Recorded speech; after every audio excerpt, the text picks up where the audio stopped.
భరత్ గారు ఇందాక మాట్లాడేటప్పుడు నేను అదొకటి చిన్న సబ్మిషన్ సార్. చెప్పండి Damodar Reddy. Actually 4th class 5th class లో మాకున్న సంఖ్యనే ప్రభుత్వ పాఠశాలలో తక్కువ సార్. దీంట్లో రెసిడెన్షియల్ స్కూల్ కూడా మెటీరియల్ సప్లై చేసి మా పిల్లలకే కోచింగ్ ఇచ్చి రెసిడెన్షియల్ పంపించమని మాకు పుస్తకాలు సప్లై చేస్తా ఉన్నారు. అసలు మాకు అర్థం కాని విషయం ఏంటంటే రెసిడెన్షియల్ స్కూళ్ళకు కూడా మేమే కోచింగ్ ఇచ్చి లెక్కలు పంపిస్తే ఈడికి వచ్చి చదివే పిల్లలు ఎవరు సార్? నాకు అర్థం కాని విషయం.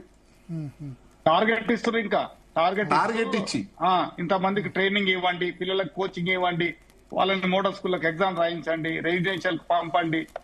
అసలు ఉత్తర్వులన్నీ ప్రభుత్వ ఉత్తర్వులు ఆయాచితంగా ఉత్తర్వులు వస్తున్నాయి, అనాలోచితంగా వస్తున్నాయి. ఈ రోజు ప్రభుత్వ ఇంతకుముందుకు చావరావు గారు చెప్పారు, ఒక గ్రామ పంచాయతీకో స్కూల్ పెట్టామని మేము వద్దంటలే. మేము తెలంగాణ పబ్లిక్ స్కూల్ అట్లయినా గ్రామ పంచాయతీ ఒక స్కూల్ అయినా 12,000 స్కూల్స్ అయితే 12,000 పైగా గ్రామ పంచాయతీలు. అవును సార్, దాంట్లో ఇప్పుడు 700 ఉన్నత 12,000 గ్రామ పంచాయతీలో పోతే మళ్ళీ హైదరాబాద్ సిటీ వేరు, హైదరాబాద్ సిటీలో మళ్ళీ వేరు కదా.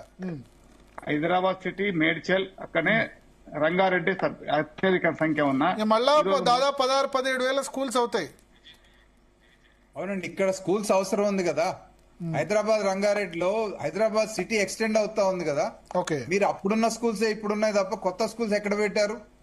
హైదరాబాద్ లో పాపులేషన్ పెరుగుతుంది, రూరల్ ఏరియా నుంచి మైగ్రేట్ అవుతున్నారు.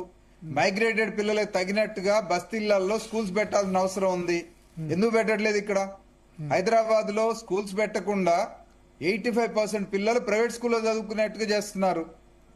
ఓన్లీ 15% గవర్నమెంట్ స్కూల్లో చదువుతున్నారు. మరి అక్కడ మిగిలిన పిల్లలు అందరూ చదవాలంటే ఇక్కడ స్కూల్ అందుబాటులో ఉండాలి కదా. మీరు ఊరల్లో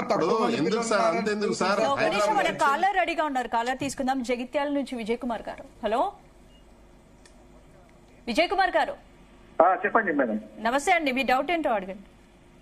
డౌట్ మేడం, ఇప్పుడు మోడల్ స్కూళ్లకు నవోదయ స్కూల్ లాంటి వాటికి అడ్మిషన్స్ పెట్టి పిల్లల్ని తీసుకుంటారు కదా. అదే విధంగా మరి జిల్లా పరిషత్ స్కూళ్ళకు కూడా అడ్మిషన్లు పెట్టే అవకాశం ఉందా? ఇందులో హైదరాబాద్ మేడ్చల్ లాంటి జిల్లాలు చూసినట్లయితే సార్, ఒక్క మండలం హైత్ నగర్ మండలాన్ని చూసినట్లయితే 3 ఉన్నత పాఠశాల సార్. సాహెబ్ నగర్, వనస్థలిపురం, హైత్ నగర్ 3 స్కూళ్లు. 550 కాలనీలు ఉన్నాయి సార్. 550 కాలనీలు. ఇంకా నేను బస్తీలు చెప్పట్లే. 550 ఖాళీలు అంటే 550 కాలనీలు. ఓకే, దాని స్ట్రెంత్ ఎంత ఉంది సార్? అక్కడ ప్రైవేట్ స్కూల్ 40 ప్రైవేట్ స్కూల్స్ ఉన్నాయి, 3 గవర్నమెంట్ స్కూల్స్ ఉన్నాయి. ఆ 3 గవర్నమెంట్ స్కూల్ ఫుల్ ఉన్నాయా? స్ట్రెంత్ ఉన్నాయి, ఫుల్ ఉన్నాయి సార్, ఫుల్ స్ట్రెంత్. అంతెందుకు సార్, ఇప్పుడు మేడ్చల్, ఇక్కడ మేడ్చల్ జిల్లాలో జగద్గిరి గుట్టలో 1100 స్ట్రెంత్ సార్. జగద్గిరి గుట్ట హై స్కూల్ 1100 సార్ స్ట్రెంత్. పక్కకు జగద్గిరి, అదే ఇంకో దగ్గర 700 స్ట్రెంత్.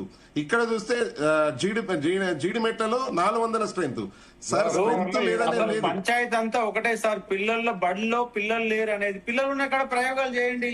ప్రయోగాలు చేశాడా, కొత్త సౌకర్యాలు కల్పించాడు. రాజ్భవన్ స్కూల్ కు అయితే రికమెండేషన్ అడ్మిషన్ కావాలంటే ఇందిరానగర్ ఉంది, సిద్దిపేటలో ఇందిరానగర్ ఉంది, ఇక్కడ రాజ్భవన్ ఉంది, లేదా ఇంకా అనేక స్కూల్స్ అట్లా పెద్ద స్ట్రెంత్ ఉన్న స్కూల్స్ కూడా ఉన్నాయి.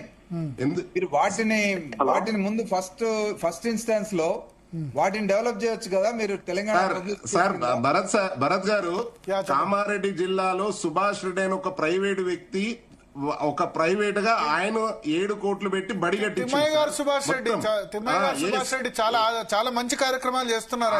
ఆయన 7 సార్. ఈ రోజు ఆ స్కూల్ స్ట్రెంత్ 800 సార్. ఆయన జన్మభూమి రుణం తెచ్చుకునేందుకు చాలా ప్రోగ్రామ్ చేశారు. నాట్ ఓన్లీ అట్లా మోడల్ గా తీసుకోమని చెప్తున్నాం సార్ మేము కూడా. అంటే సుభాష్ రెడ్డి గారు లాంటి వాళ్ళు నియోజకవర్గం ఒకళ్ళు ఉంటే ఆ నియోజకవర్గం మొత్తం మారిపోతుంది. అన్ని చోట్ల నాకు తెలిసిందంటే ఎన్ఆర్ఐస్ సహకారం అవసరం. ఎన్ఆర్ఐస్ కానీ లేకపోతే డబ్బులు ఉన్న వాళ్ళు అదే పాఠశాలని తెలంగాణ పబ్లిక్ స్కూల్ ఏమనండి, అదే పాఠశాలని తెలంగాణ పబ్లిక్ స్కూల్ బోర్డు పెట్టుకోమనండి. టీచర్లు ఇవ్వండి. ఒకటే సార్, నివేదికని మొత్తంగా ఏం చేయబోతున్నా ఫస్ట్ బహిరంగ చర్చ పెట్టమని చెప్పండి. ఆయన ఏం చేస్తాడో చెప్పదు. చర్చ ఏముంది దానిలో? ఆల్రెడీ ఇప్పుడు ఇంప్లిమెంట్ చేసేస్తున్నారు. పబ్లిక్ స్కూల్స్ ఇంటర్మీడియట్ వరకు, ఫస్ట్ నుంచి ఇంటర్మీడియట్ వరకు దాని ఇంప్లిమెంటేషన్. మధ్యాహ్న భోజనం పెడతా అన్నారు ఇంటర్మీడియట్ వరకు. మంచిదే. మధ్యాహ్నం భోజనం ఇంటర్మీడియట్ వరకు కూడా పెడతా అంటే ఏం లేదు సార్, ఈ రోజు గవర్నమెంట్ తెలంగాణ గవర్నమెంట్ NEP 2020ని పేరు చెప్పకుండా అమలు జరిపే ప్రయత్నం డైరెక్ట్ చేస్తారు. ఇంప్లిమెంటేషన్ సార్, దాంట్లో ఏం లేదు. కానీ NEP మీద అంత వ్యతిరేకత ఉందా? ఏం లేదు కదా, మంచి NEP చాలా బాగుంది అన్నారు కదా. NEP 2020 మీద వ్యతిరేకత లేదని మీరు అంటున్నారు, కానీ ఇవాళ NEP 2020 వల్ల సెంట్రలైజేషన్ జరుగుతుంది, కమర్షియలైజేషన్ పెరుగుతుంది. అవి రెండు ఇప్పుడు జరుగుతున్నాయి. ఈ రిపోర్ట్ తోటి జరిగేది అదే కదా. వ్యాపార దృక్పథంలో ప్రభుత్వము ఆ పాఠశాల నడపడానికి ప్రయత్నం చేస్తుంది. ప్రైవేట్ సెక్టర్ పాఠశాలలో ఎక్కువ వచ్చే అవకాశం ఉంది. ప్రభుత్వ పాఠశాలలు మనం సర్వీసెస్ సెక్టర్ కదండి. సర్వీస్ సెక్టర్ కి వెళ్ళి ప్రైవేట్ సెక్టర్ లో ప్రతి పిల్లవాడికి చదువు అందించాల్సిన బాధ్యత ప్రభుత్వానికి ఉంది. మరి నువ్వు కొన్ని స్కూల్స్ పెట్టేసి మిగిలిన వాళ్ళకి చదువును దూరం చేస్తా అంటే ఎట్లా? అట్లా భరత్ గారు ఇంకొక విషయము, తెలంగాణ పబ్లిక్ స్కూల్ 2000 మాత్రం ఏర్పాటు చేస్తున్నారు, వాటినే డెవలప్ చేస్తామంటున్నారు, అక్కడే స్ట్రెంత్ పెడతా అంటున్నారు. సరే, ఇప్పుడు ఉన్న ప్రభుత్వం బాగానే ఉంది, రేపు రాబోయే రోజుల్లో ఇదే ప్రభుత్వం ఉంటే కేటాయిస్తున్నారు. తర్వాత రోజుల్లో ప్రభుత్వాలు వచ్చి ఆ స్కూళ్లకు నిధులు ఇవ్వకపోతే భవిష్యత్ తరం ఏంది? అంటే మారుమూల గ్రామాలు ఉన్న బడి మూతపడిన తర్వాత మళ్ళీ ఈ బడులు కూడా అదే రకమైన పరిస్థితికి వస్తే ప్రభుత్వ బడులలో ఎవరు ఉంటారు, ఎవరు చదువుతారు? ఒక్క నిమిషం సార్, మరొక కాలర్ రెడీగా ఉన్నారు హైదరాబాద్ నుంచి రమేష్ గారు.